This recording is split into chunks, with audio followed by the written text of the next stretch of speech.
avançada.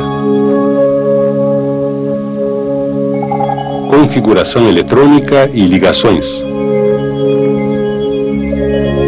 Como os átomos se ligam.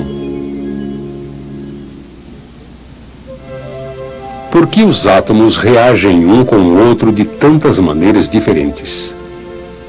Por exemplo, dois átomos de hélio não se combinam um com o outro, ou com átomos de outros elementos, como o hidrogênio. Mas os átomos de hidrogênio se combinam facilmente, formando moléculas diatômicas. O hidrogênio também se combina com outros elementos, como o oxigênio, formando o composto água. Essas maneiras diferentes de se ligar são um enigma que pode ser explicado com o que sabemos da estrutura do átomo. Podemos visualizar o átomo do hidrogênio como um minúsculo núcleo que leva uma única carga positiva e um único elétron em algum lugar de um vasto espaço ao redor do núcleo. Vamos ver de novo a reação entre dois átomos de hidrogênio, mas desta vez congelando a ação. Se pudéssemos examinar os núcleos e os elétrons em um determinado momento, veríamos algo assim. Sabemos que o núcleo e o elétron de cada átomo exercem forças de atração um sobre o outro. Mas também existem interações entre os dois átomos. Os dois núcleos se repelem, da mesma maneira que os dois elétrons. Para tornar a coisa ainda mais complicada, existem forças de atração entre o núcleo de um átomo e o elétron do outro átomo. Tudo isso forma um conjunto de forças de repulsão e forças de atração. A distância entre as cargas afeta o valor de cada uma dessas forças. Quando os dois átomos se aproximam muito um do outro, as forças de repulsão são maiores que as de atração. Quando eles estão um pouco mais longe um do outro, as forças de atração são maiores.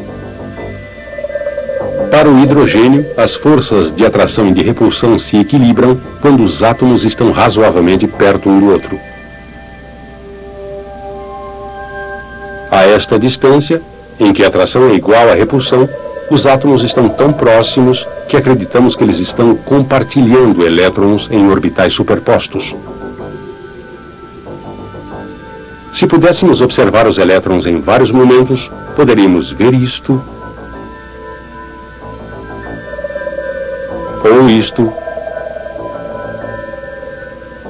ou isto. Na média, todo elétron está sob a influência não somente do seu próprio núcleo, mas também do outro núcleo. Ligação covalente é o nome que damos a ligações como esta, em que átomos compartilham elétrons. Por que, então, dois átomos de hélio não formam uma ligação desse tipo? Vamos observar de novo sua interação e congelar a ação. Se pudéssemos fotografar átomos em um determinado momento, poderíamos ver algo assim. O hélio tem uma carga positiva de +2 em seu núcleo.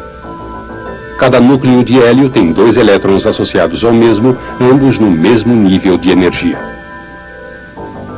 O núcleo exerce uma força de atração sobre cada um de seus elétrons e, por sua vez, é atraído a cada elétron.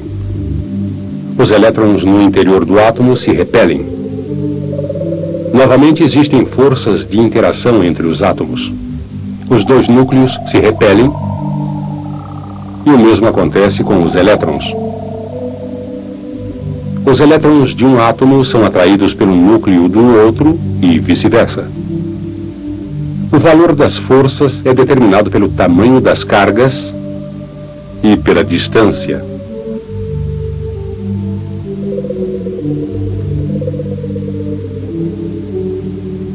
Para o hélio, as forças de repulsão são maiores que as forças de atração até que os átomos estejam bem distantes um do outro. Nesse ponto, quando a atração e a repulsão se equilibram, Os átomos estão tão longe um do outro que seus orbitais não se superpõem e, portanto, não formam ligações. Como o hélio, existem elementos que não se ligam facilmente com outros átomos. Na tabela periódica, eles estão logo abaixo do hélio. Outra maneira de os átomos se ligarem pode ser explicada examinando sua configuração eletrônica. O sódio tem uma carga nuclear de 11+, e seus 11 elétrons são dispostos de tal maneira que existem 2 no orbital 1s, 2 no orbital 2s, 2 em cada um dos orbitais 2p,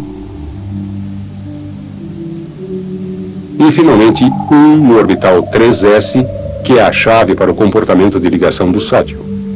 Existem 2 motivos para esse elétron ser retido frouxamente pelo núcleo do sódio. Em um dado momento, ele está bastante longe do núcleo e, portanto, a força de atração é fraca. Além disso, existem vários outros elétrons entre esse elétron do terceiro nível de energia e o núcleo. Eles o repelem e, em consequência, diminuem o efeito da atração do núcleo. Vamos simplificar nosso modo de representar o átomo de sódio e seu único elétron mantido frouxamente no orbital 3s. O sódio está no início de um período na tabela periódica. Deslocando-se pela tabela, adicionamos prótons e, naturalmente, os elétrons correspondentes. Conforme preenchemos o terceiro nível de energia com elétrons, o volume do átomo continua encolhendo, porque o número cada vez maior de prótons significa uma carga nuclear crescente, que exerce uma força de atração cada vez maior sobre os elétrons.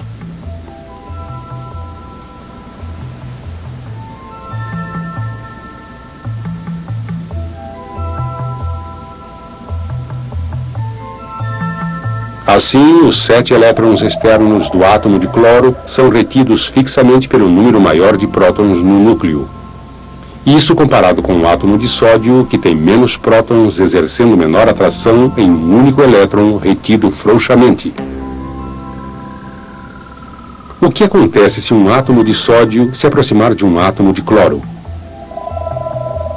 A forte atração do cloro começa a ser exercida sobre o elétron de sódio,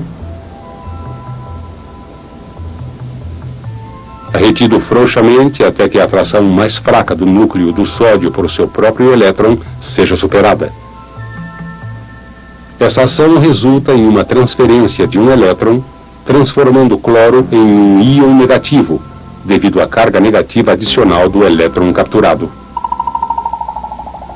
O sódio perdeu uma carga negativa e o tamanho de todo um orbital, transformando-se em um íon positivo. Essas duas cargas opostas produzem uma força poderosa de atração entre os íons em uma reação como esta, em que um elétron é transferido de um átomo para outro. O nome do que se forma é ligação iônica. Sempre que 2 átomos formam uma ligação química, eles compartilham elétrons, superpondo orbitais em uma ligação covalente, ou trocam elétrons para formar uma ligação iônica, ou algo intermediário.